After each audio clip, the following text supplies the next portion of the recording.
예수님 만나셨습니까? 아멘.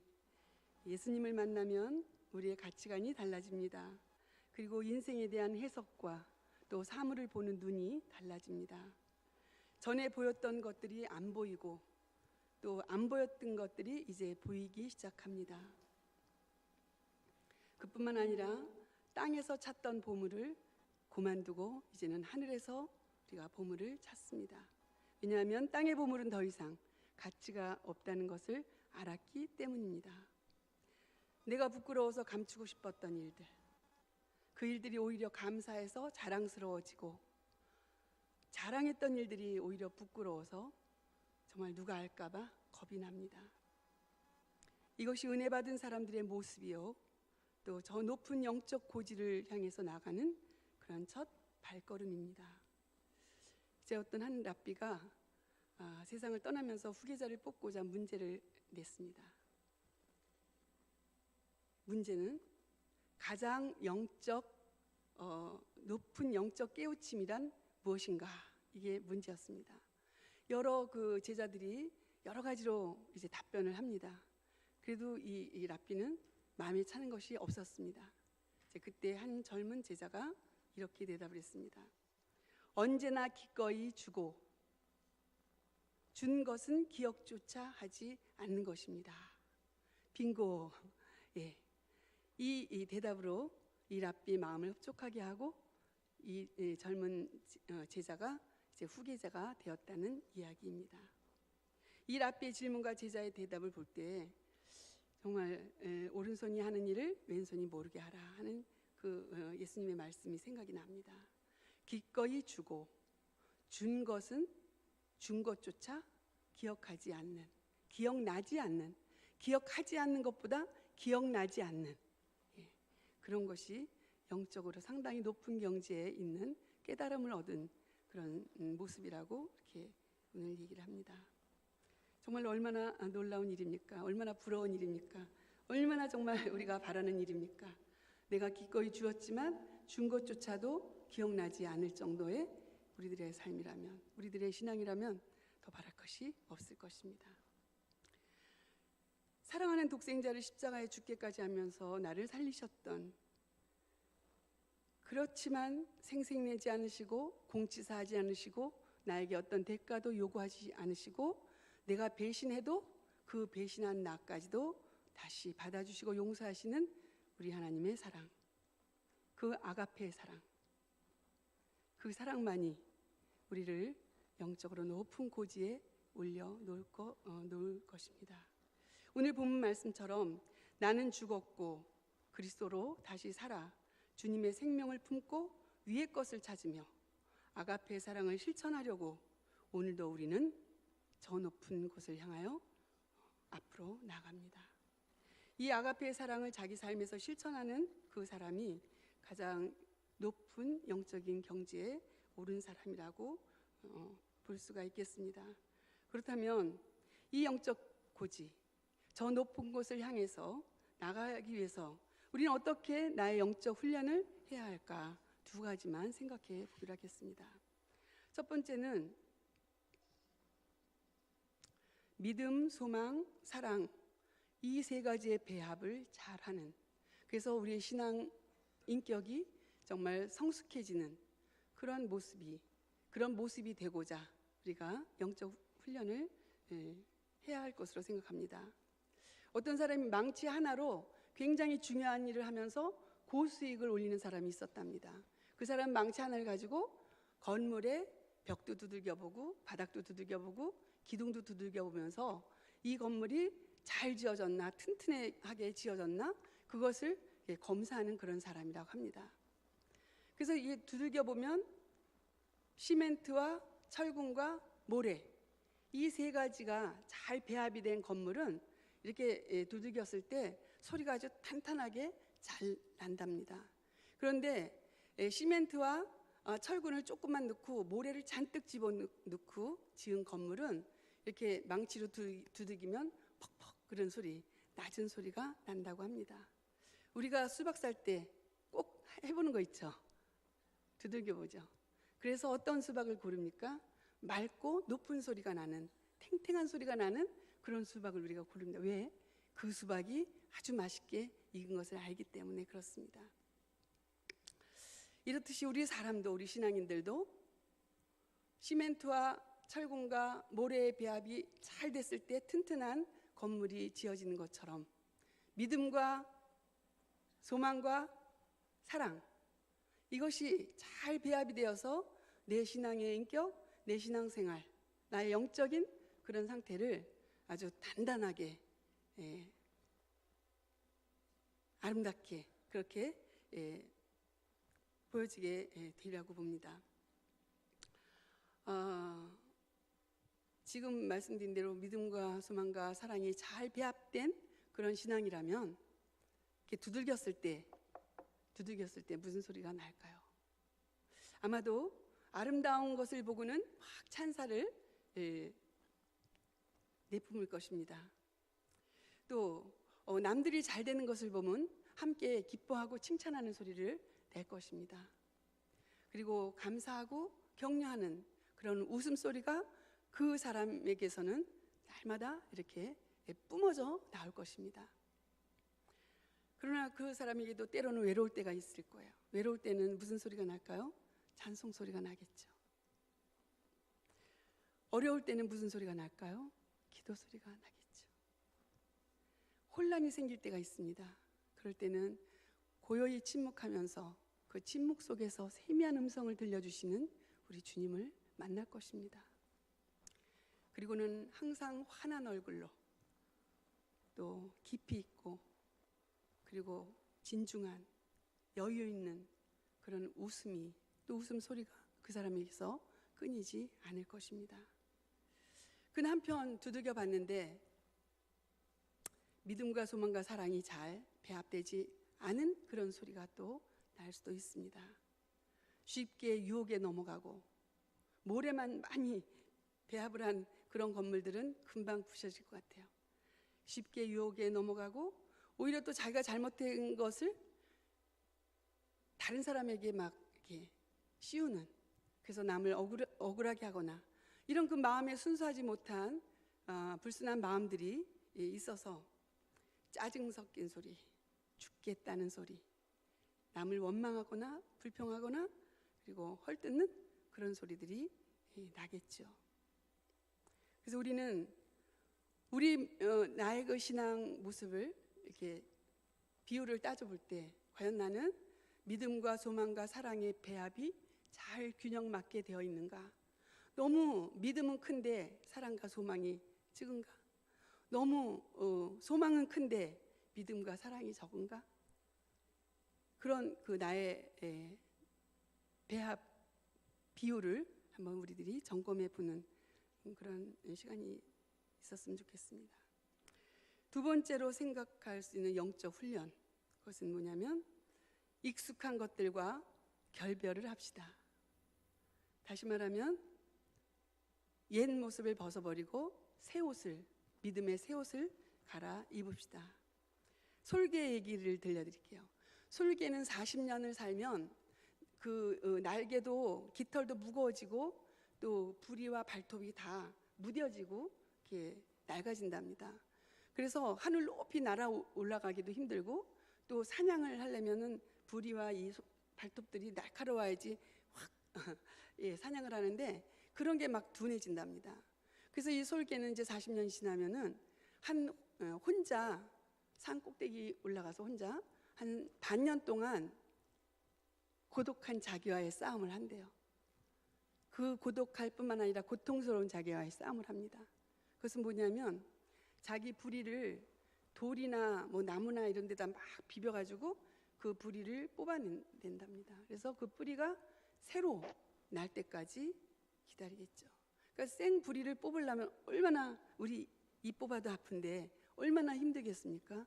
근데 그 자기의 부리를 뽑고 그 새 부리가 날 때까지 기다렸다가 그리고 새 부리가 나면 이제 발톱을 쪼아서 하나하나 또 뽑아버린답니다. 그래서 그 발톱이 다 나면 그때 이제 자기의 그 깃털을 지금까지 입고 있었던 그 깃털을 다 뽑아버리고 그리고 몸에 새 깃털이 차인답니다. 그러면 그 솔개는 30년을 거뜬히 또 살아간다고 합니다.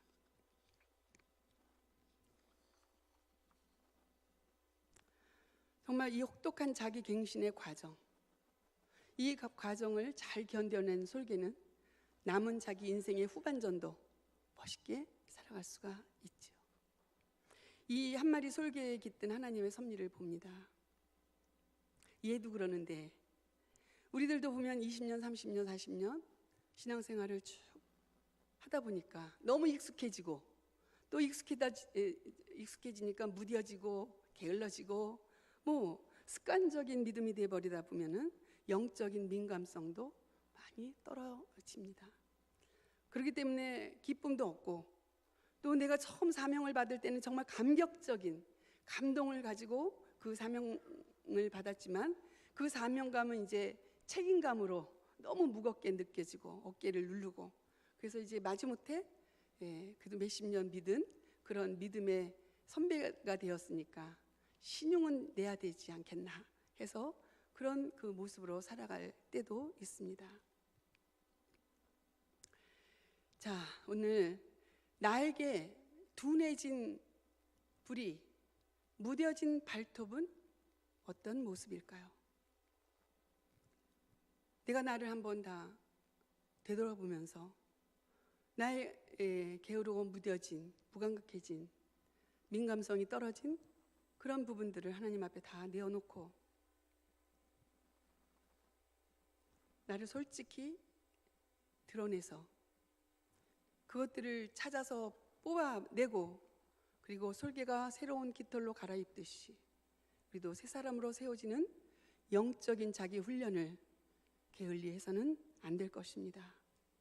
솔개는 혼자 고독한 그 고통의 시간을 갖지만 사실 우리는 혼자가 아닙니다.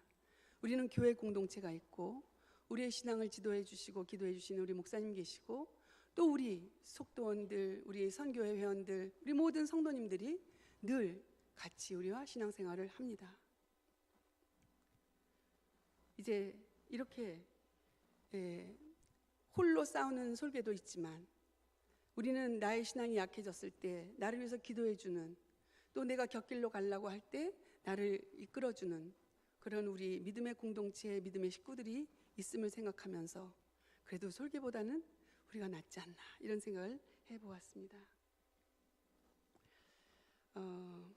오늘 소망의 새벽 기도회를 했는데 제가 받은 은혜를 잠시 나누고 싶습니다. 이제 새벽에 이렇게 나왔는데 소망의 새벽 기도회라고 자막이 이렇게 떠있는데 너무 그 이쁜 새싹들이 연두빛으로 나왔는데 너무나 마음이 편안해졌습니다. 우선 눈을 감고 이렇게 이제 마음을 가다듬는데 이제 그런 생각이 떠올랐어요.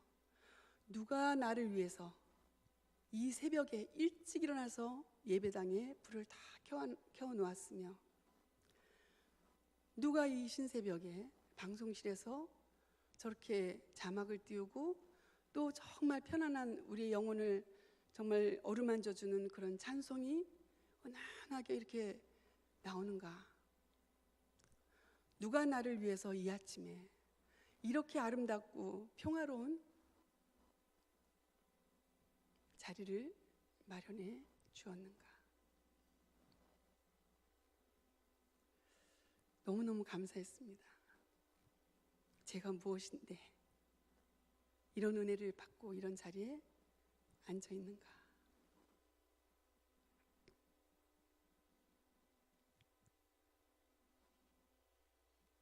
이제 우리도 받은 은혜를 서로 나누면서 나를 누군가 두들겼을 때 내 몸에서 탁하고 낮은 소리가 나는 것보다는 맑고 투명하고 고운 아름다운 소리가 내 몸에서 흘러나올 수 있도록 서로 사랑하고 격려하고 도와주고 기도해주는 서로 섬기는 우리 성도님들 되시기를 바랍니다. 칼 융이라는 사람이 그렇게 말했습니다. 오전에 계획한 인생의 프로그램으로는 오후의 인생을 살 수 없다 그랬습니다. 내 인생의 오전에 살아왔던 익숙한 방식에서 벗어나서 이제는 내 인생의 오후에는 어떤 방식으로 살아갈 것인가를 찾기 위해서 끊임없이 우리는 자기 성찰과 기도와 결단의 시간을 갖고, 그리고 내 영혼을 갉아먹는 것이 무엇인가, 내 영혼을 망가뜨리는 것이 무엇인가, 그것들로 인해서 익숙해진 내 모습은 무엇인가를 발견하고 그것들과 과감히 결별하는 그런 멋진 우리 성도님들 되시기를 바랍니다. 그리하여서 날마다 자기를 부인하고 나에게 주어진 나의 십자가를 지고 예수님을 따르시는 영적인 훈련에 우리 모두가 매진하는 성도들 되시기를 바랍니다. 이제 말씀을 마무리합니다. 제가 두 분을 소개를 하겠는데요. 아마 아시는 분들도 많으실 거예요. 요즘 그 언론에도 이렇게 나타나는 분들인데, 아가페의 사랑으로 43년 동안 정말로 하루같이 저 높은 곳을 향해서 나갔던 분들입니다. 지금부터 54년 전 한센인을 포함해서 한 6천 명 정도가 이제 눈물과 절망과 죽음의 섬이라고 불리는 소록도에 살았습니다.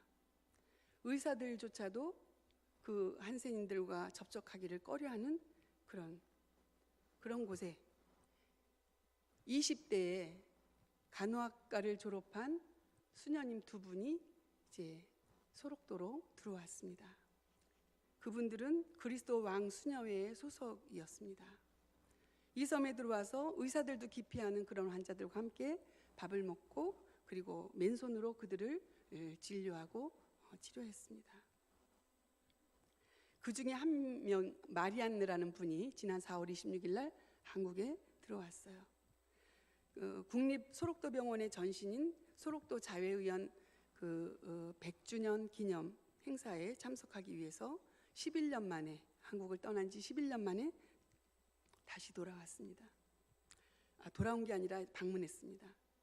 그리고 또 한 명인, 두 명의 수녀님인데 또 한 명인 마가렛 수녀는 경증 치매가 있어서 못 오고 요양원에서 요양 중이라고 합니다. 이분들이 43년 동안 한센인을 위해서 소록도에 살면서 나이가 들어서 거동이 불편해지니까 주변 사람들한테 혹여라도 피해를 끼치지 않을까, 그래서 아무도 모르게 2005년 11월 22일 새벽에 편지 한 장을 남겨놓고 호련히 고향인 오스트리아로 떠났습니다. 그 수녀님들은 가방 하나, 그걸로 그냥 떠났습니다. 그리고 이제 그 편지에는 오히려 그 한센인들에게 감사한 마음, 그리고 용서를 비는 그런 내용으로 적혀 있었습니다. 이렇게 간단하게 제가 한 구절을 읽겠습니다. 우리는 친구들을 위해 제대로 일할 수 없고 오히려 부담이 될 때는 본국으로 가는 것이 좋겠다고 자주 말해왔습니다. 이제는 그 말을 실천할 때라고 생각합니다. 부족한 외국인으로서 큰 사랑과 존경을 받아 대단히 감사를 드립니다. 저희 부족한 마음으로 아프게 해드렸던 일, 이 편지로 미안함과 용서를 빕니다. 항상 기도 안에서 만납시다. 이런 내용이었습니다.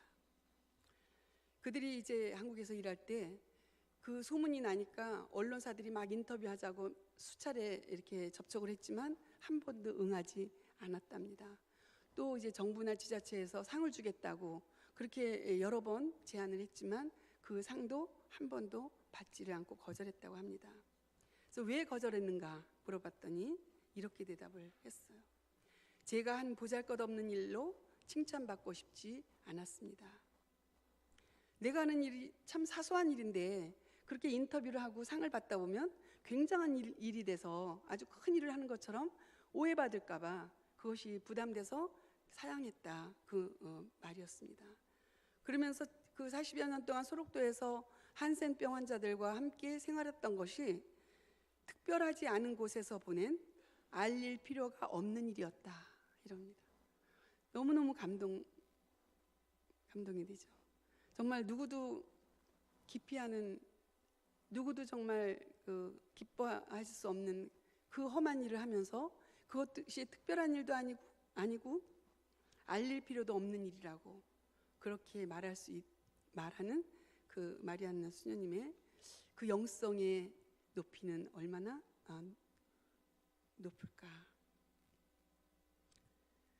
예. 그래서 절망하는 그 한센인들에게 정말 희망을 주고 저주의 날이라고 생각하는 그 생일날을 오히려 케이크를 만들어서 먹이고, 그리고 이분들이 그 자립해서 이제 몸이 나서 나갈 때는 자기들 옷은 죽은 환자들의 옷을 받고 이렇게 리폼해서 입으면서 그 나가는 분들한테 돈을 싸서 보내는 그런 일들을 했던 그런 수녀님들이었습니다. 그래서 나중에는 이제 소록도 할매라고 그렇게 이제 불리기도 했는데, 자기는 그곳에서 일한 것이, 산 것이 하늘만큼 행복했다. 크게 이렇게 양팔을 벌렸다고 합니다. 무엇이 그 수녀님들이 그 소록도에서 그 긴 43년 동안 기쁘게 일할 수 있겠을까? 하나님은 우리 가까이 있고 우리는 그분의 힘으로 살고 있습니다. 예수님도 십자가에 못 박히는 고통으로 살았으니 우리도 신앙 안에서 기쁜 마음으로 살아야 합니다. 아무리 나를 힘들게 하는 사람이나 미운 사람도 그 안에 예수가 있다고 생각하며 도와야 합니다. 이렇게 사랑에 실천한 자기의 마음을, 신앙을 고백했습니다. 그러면서 그런 정말 우리가 볼 때는 어마어마한 위대하고 훌륭하고 감동적인 그런 일이었음에도 불구하고 이렇게 또 말합니다. 나는 그냥 간호사의 입장에서만 일했을 뿐입니다. 그리고 예수님의 복음대로 하루하루 그냥 실천했을 뿐입니다. 특별한 거 하나도 없습니다. 예수님의 복음이 나를 여기로 이끌었고 그 예수님의 사랑이 하나의 동기였고 그리고 나의 삶의 전부였습니다. 이렇게 밝혔습니다. 그래서 이제 이분들은 올 말에 영화, 다큐멘터리 영화가 또 나올 예정이라고 합니다. 그리고 이제 고은군에서는 노벨 평화상 후보자로 이렇게 추천을 한다고 합니다. 그래서 지금 한센인들이 돈을 모은 헌금으로 이제 그 가난한 아이들을 위한 마리안 마가렛 기술학교를 또 지으려고 설립된다고 합니다. 네, 기독교의 영성의 핵심은 바로 사랑입니다. 온 천지 만물의 주인이신 하나님은 사랑이십니다. 아가페이십니다. 성자 예수님 역시 아가페의 사랑으로 십자가를 지고 죽기까지 우리 인간을 사랑하셨습니다. 우리 안에 내주하시는 성령님, 그 성령님의 열매 첫 번째가 또 사랑입니다. 이제 영적 깨우침의 정점인 이 아가페의 사랑, 이 아가페의 사랑은 정말 내가 누구를 기꺼이 도와줬지만 도와준 것조차 기억나지 않는 그런 모습, 원수를 사랑하고 나를 핍박하는 자를 위해서 기도하고 급기야 자기를 죽이는 자들을 용서하고 그래서 서로 사랑으로 섬기는 그런 아름다운 모습, 그것이 바로 아가페의 사랑입니다. 이것이 바로 우리 기독교적 영성 훈련의 시작이요, 저 높은 곳을 향하여 나가는 우리의 발걸음일 것입니다. 기도하겠습니다.